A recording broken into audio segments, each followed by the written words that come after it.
Buen día. En este video seguiremos conversando sobre listas en Python.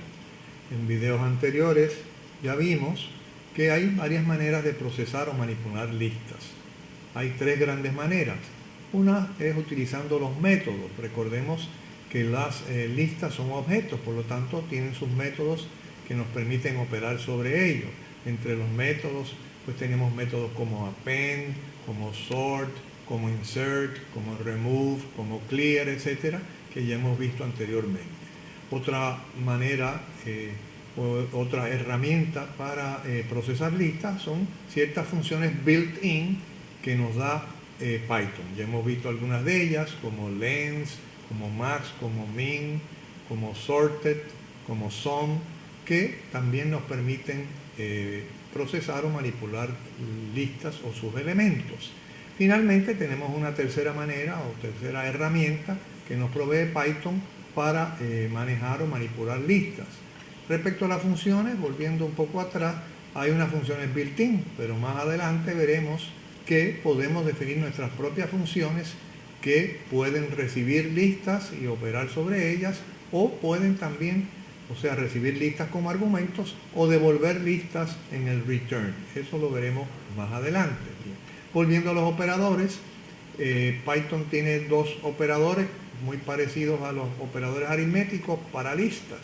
Uno es el operador de suma, que realmente consiste en la concatenación de listas, y el otro es el operador de multiplicación, que consiste en la repetición de listas. Finalmente tenemos unos operadores que se llaman los operadores de membresía, porque nos indican si un elemento, un ítem está en una lista o no está. Bien, pues en este video vamos a estar examinando los operadores de listas. Los operadores de listas los podemos dividir en tres grandes tipos, ¿no? Está la concatenación de listas, que es análoga a la suma y utiliza el mismo símbolo, la suma, pero claro, no será suma de números, sino concatenación de listas, ¿no? Tenemos también otro operador que se conoce como la repetición de listas y es muy parecido a la multiplicación, lo único que en vez de multiplicar números, usted está repitiendo o multiplicando una lista. Finalmente tenemos la membresía de lista, que en este caso no es propiamente un operador, es más bien es una palabra reservada, y sí, podemos decir que es un operador, pero operador de membresía. Estos operadores in o not in cotejan si un ítem pertenece o no a una lista. Aplican a cualquier secuencia en Python, no solamente a la lista. Recuerden que además de las listas hay otras secuencias en Python como los tuplos y las cadenas de caracteres. Muy bien, pues veamos cada uno de estos operadores de listas. Primero de ellos es el operador de concatenación de listas. La palabra lo dice, lo que hace es encadenar listas. Es muy parecida a la suma y tiene dos operandos, que en este caso serán listas en lugar de números. Y devuelve una lista que resulta de concatenar las dos listas. Muy bien. Fíjense entonces, igual que la suma nos devuelve una suma, pues esta nos va a devolver una lista compuesta de las dos listas que son sus operandos. Por ejemplo, aquí tenemos la lista 1, que es 1, 2, 3 y 4, y la lista 2, que es 5, 6 y 7. Bien. Aquí hacemos una lista 3, que es el resultado de concatenar, fíjense que el símbolo es la suma, la lista 1 y la lista 2. Y la lista 3, que resulta de concatenar esos dos, es 1, 2, 3, 4, 5, 6, 7, que es este resultado. Fíjense que la lista 1 ni la lista 2 no cambian. Igual que, por ejemplo, cuando usted suma 3 más 4 le da 7, pero el 3 ni el 4 cambian. Muy bien. Vamos a ver otro ejemplo de concatenación de listas. En este caso, las listas son listas de personas o nombres de personas. Tenemos el grupo 1, compuesta de estas tres personas, son cadenas de caracteres, y el grupo 2, que es una lista con dos personas que son cadenas de caracteres. Así que concatenamos grupo 1 con grupo 2 y nos daría Ana, Luis, Tita, Tony y Sara. Fíjense que se parece un poco al insert, ¿no? Al método insert. ¿Sí? aquí tenemos el grupo 3, que es el resultado que nos devuelve, que sería Ana, Luis, Tita, Tony y Sara. Fíjense que teníamos 3 acá y 2 acá, pues vamos a tener 5 al concatenar. También pudimos haberlos concatenados en el otro orden, concatenar grupo 2 y grupo 1. En ese caso, en vez de Ana, Luis, Tita y Tony y Sara, hubiera sido Tony y Sara, Ana, Luis y Tita. ¿Sí? Y recuerden que los operandos no cambia ni el grupo 1 ni el grupo 2. Y se devuelve un grupo 3, que es esa concatenación. ¿Sí? Vamos a ver ahora el operador de repetición de lista. Esto parece más bien, este operador es similar a la multiplicación y tiene 2 operandos, al igual que la suma o la concatenación.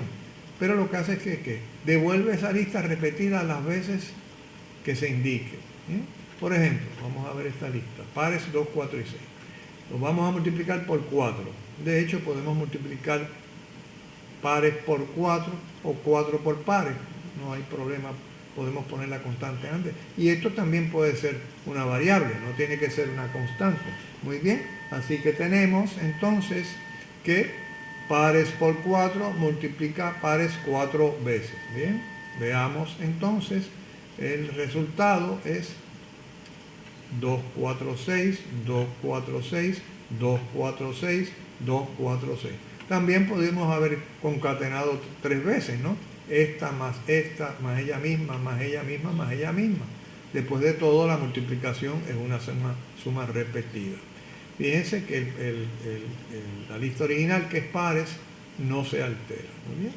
Y recuerden que pueden multiplicar por el lado izquierdo como por el derecho. Aquí tenemos una lista de nombres, ¿no? Yo, Su, Li. Multiplicamos en este caso por la izquierda, 2 por nombres, así que va a repetirse 2 veces. En este caso sería equivalente a concatenar 2 nombres, nombres más nombres, ¿no? Recuerden nuevamente, la multiplicación es una suma repetida. Aquí tenemos Yo, Su, Li, Yo, Su, Li. Y nombres, que era la lista original, no cambia. Esta lista la pudimos haber asignado a una variable y haber conservado esa lista. En ese caso no la asignamos a una variable, por lo tanto se pierde.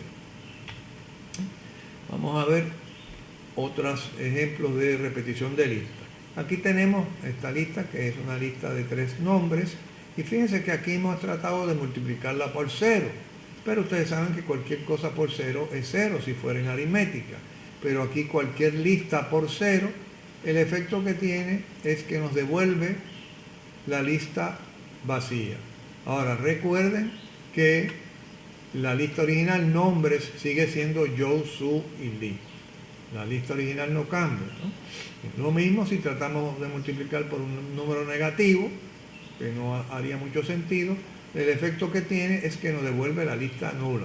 Recuerden nuevamente que esta lista nombre, la lista original, no cambia. Ahora vamos a ver este ejemplo. Primos es 2, 3, 5, 7. Tenemos esa lista. Ahora, en lugar de multiplicar por 0 por un número negativo, ambos enteros, vamos a multiplicar por un número float. Esto nos va a traer problemas, porque no hay manera de reproducir la lista 1,5 veces. Así que esto nos va a dar un error. Nos indica que no podemos multiplicar una secuencia por un número que no sea entero, en este caso un número float. Así que recuerden que solamente podemos multiplicar por números enteros. Si son positivos no hay problema, si son 0 negativos sencillamente nos devuelve la lista nula o vacía, pero la lista original no se altera. Veamos ahora los operadores de membresía de listas. Estos operadores cotejan si un ítem pertenece o es un elemento de una lista, ¿no? Devuelven true si el ítem es un elemento de la lista y false si no lo es. Aplican a cualquier secuencia en Python, así que aplican también a tuplos y a cadenas de caracteres. Son palabras reservadas que son in y not in. Veamos unos ejemplos de membresía de listas. ¿Sí? Por ejemplo, aquí tenemos los números impares y nos preguntamos, 5 es impar. Esto lo que nos va a devolver es true or false, o sea que la membresía determina si el elemento está en la lista, si está devuelve true, si no está devuelve false, o sea que lo que se devuelve es un valor booleano. Bien, una constante booleana. Como 5 está aquí en impares, nos devuelve true. Nos preguntamos si 6 o pertenece a impares, vemos que no, así que nos devuelve falso. Podemos preguntar a la negativa, 4 no está en impares, eso sería falso, eso sería cierto, porque 4 es cierto que no está en impares, por lo tanto nos da true. Si nos preguntáramos 7 not in impares, eso sería falso, por lo tanto nos devolvería falso. Examinemos ahora una lista de cadenas de caracteres de nombre, Pedro, Marta, Luis, Rosa. Nos preguntamos, ¿Marta está en clase? Pues Marta es un elemento de la clase, por lo tanto nos devuelve true. En otras palabras, es cierto que Marta está en clase. En el caso de Carlos, Carlos está en clase. Eso es falso, porque Carlos no está en esta lista. Por lo tanto, nos va a devolver el valor veritativo de falso. Así que fíjense que membresía de lista es un operador que nos devuelve cierto o falso. Ahora cotejamos Carlos not in class, eso es cierto. Carlos no está en la clase, por lo tanto nos devuelve true. Por último, cotejamos Rosa not in class, en clase, eso es falso, porque Rosa está en la clase, así que nos devuelve false. Muy bien. Bien, así que repasando, hemos examinado ahora 3 maneras posibles de procesar o de manipular listas. Ya vimos los métodos, vimos las funciones y acabamos de observar los operadores. Lo que nos resta por hacer entonces es ver cómo utilizamos estos métodos, funciones y operadores para manipular listas, como para desplegarlas, para leer listas y posteriormente cómo usar listas como argumentos a funciones y listas como devueltas por funciones. Hasta aquí este video.